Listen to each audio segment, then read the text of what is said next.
मैंने ऑब्जर्व किया है स्टूडेंट्स नोट्स को लेके काफ़ी परेशान रहते हैं। इंटरनेट पे वो नोट्स ढूंढते रहते हैं, अपने दोस्तों से नोट्स लेते हैं। Well let me tell you, सबसे इफ़ेक्टिव तरीका है आप अपने नोट्स खुद बनाओ। और इसके दो सबसे बड़े रीज़न हैं। पहला तो ये कि जब आप नोट्स खुद से बनाते हो तो आपको याद रहता है कि आपने क्या कॉन्सेप्ट, क्या थ्योरी पढ़ के उन नोट्स को बनाया है। तो जब आप एग्ज़ाम टाइम से पहले रिवाइज करते हो तो सारे के सारे कॉन्सेप्ट्स आपके दिमाग में फ्रेश हो जाते हैं। और दूसरा, हो सकता है कि आपका लिखने का तरीका आपके फ्रेंड के लिखने के तरीके से डिफरेंट हो। अब अगर आप यू को वी पढ़ लो और एग्जाम में जाके सिली मिस्टेक्स कर दो, then it is going to be very costly for your rank. और कई बार बच्चे मुझसे पूछते हैं कि सर, जब थ्योरी पढ़ता हूँ क्लास के बाद जब क्वेश्चंस लगाता हूँ तो सारे क्वेश्चंस हो जाते हैं, लेकिन एग्जाम में क्वेश्चंस नहीं हो पाते। इसका सीधा सा मतलब ये है कि आपको सही फॉर्मूला सही टाइम पे याद नहीं आ रहा है, या फिर आप फॉर्मूले में सिली मिस्टेक्स कर दे रहे हो, प्लस को माइनस, वेरिएबल में 2 को 3 एंड सो ऑन। तो इसके लिए आपको फॉर्मूला नोट्स बनाने चाहिए। और इससे एक और एडवांटेज होगा, कई बच्चे एग्जाम में जाके फॉर्मूले डिराइव करने लग जाते हैं, पर ऐसा करने से एग्जाम में प्रीशियस टाइम लूज होता है। तो इम्पॉर्टेंट फॉर्मूले आपको याद होने चाहिए, और इसी के लिए हम लोग साथ में मिलके फॉर्मूले नोट्स बनाएंगे।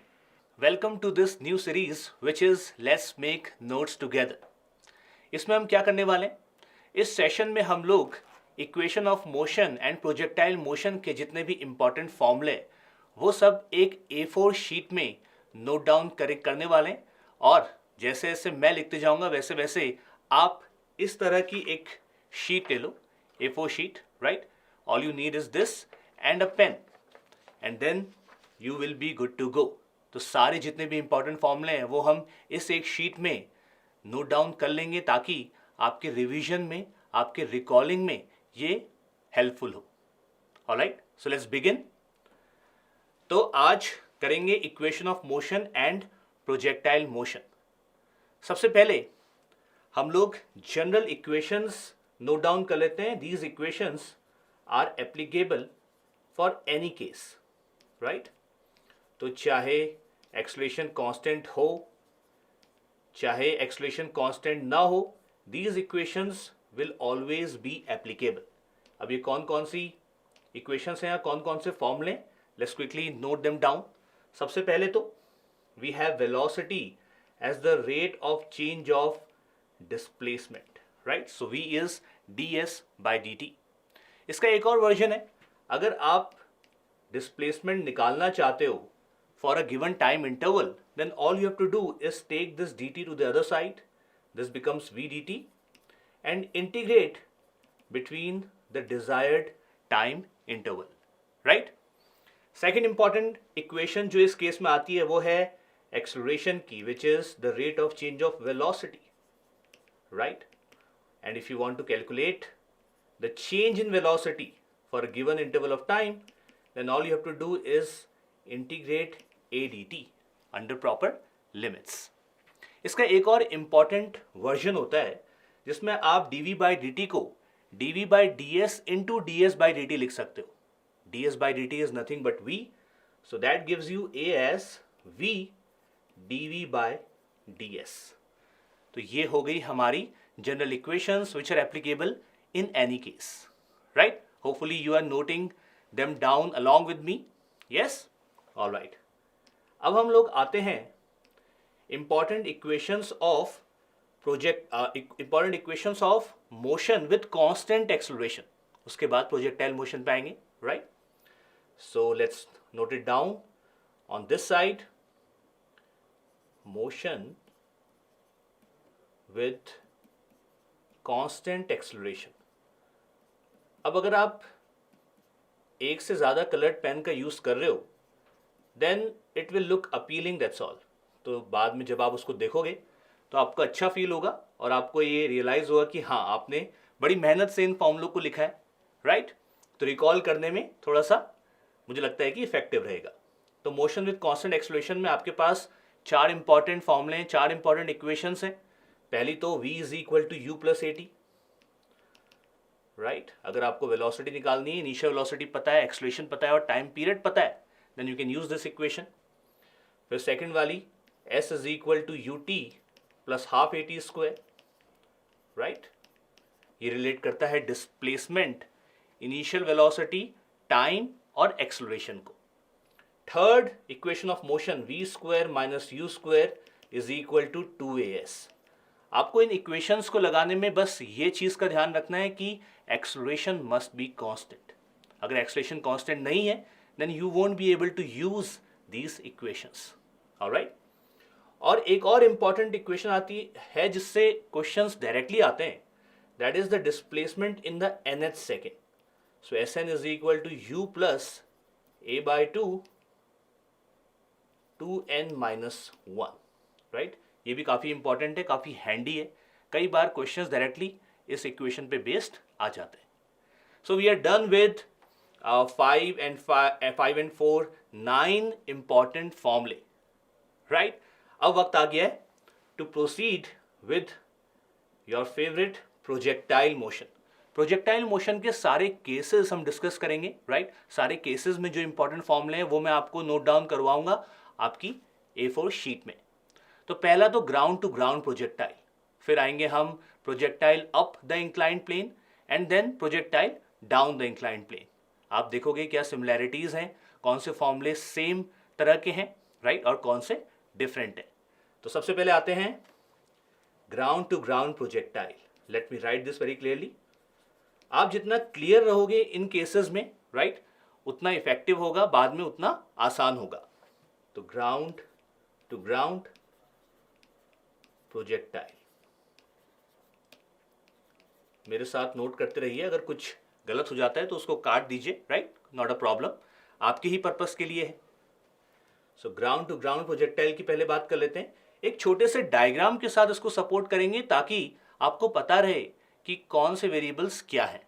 कभी कभी कंफ्यूजन हो जाता है और उस समय वक्त नहीं रहेगा उसको टैली करने का, तो यहीं पे हम लोग डायग्राम में सजेस्ट कर देंगे कि थीटा क्या है, यू क्या है and so on and so fourth, right. तो एक छोटा सा डायग्राम में यहाँ बना देता हूँ। ग्राउंड टू ग्राउंड प्रोजेक्टाइल, इस प्रोजेक्टाइल को कुछ ऐसे प्रोजेक्ट किया है और ये ऐसा कुछ पाथ लेगा। यह initial velocity u, this is angle theta, this is the maximum height h max, let's call it h max, and this is the range. इसका टाइम पीरियड होगा t।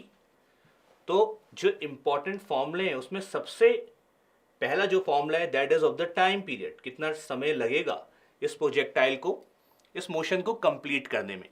So t is 2u sin theta divided by g, this is the time period, right? And then you have the maximum height h max, which is u square sin square theta divided by 2g, और उसके बाद आ जाता है आपका range which is u square sin 2 theta divided by g, right? And one more very important equation in this case is the equation of trajectory. जो ये path follow कर रहा है उसकी जो equation है that is y is equal to x tan theta minus 2u square minus gx square divided by 2u square cos square theta. Okay तो ये चार इंपॉर्टेंट फॉर्मूले आ गए for ground to ground projectile, all right. Okay अब next case पे आते हैं जिसमें what we are going to do is note down the similar फॉर्मूले for the projectile which is thrown up the inclined plane, right? So let's call it bottom to up projectile, bottom to up projectile। इसके diagram को मैं एक बार बना देता हूं ताकि आप लोगों को समझ में आए। तो इस तरह से कुछ inclined plane है, suppose this angle is alpha, right? and the projectile is thrown something like that with initial speed u, कुछ ऐसा पाथ लेने वाला है, and this angle is theta.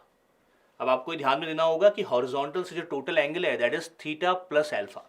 Alright, तो इस केस में आपके पास तीन इंपॉर्टेंट फॉर्मूले आएंगे. The first formula is the time period. Time period t is equal to 2u sine theta divided by g cos alpha. तो जैसे ग्राउंड टू ग्राउंड प्रोजेक्टाइल में there was only g in the denominator, यहाँ पे g cos alpha term आ जाएगा. Okay, and then you have the maximum height, so this let's call it y max.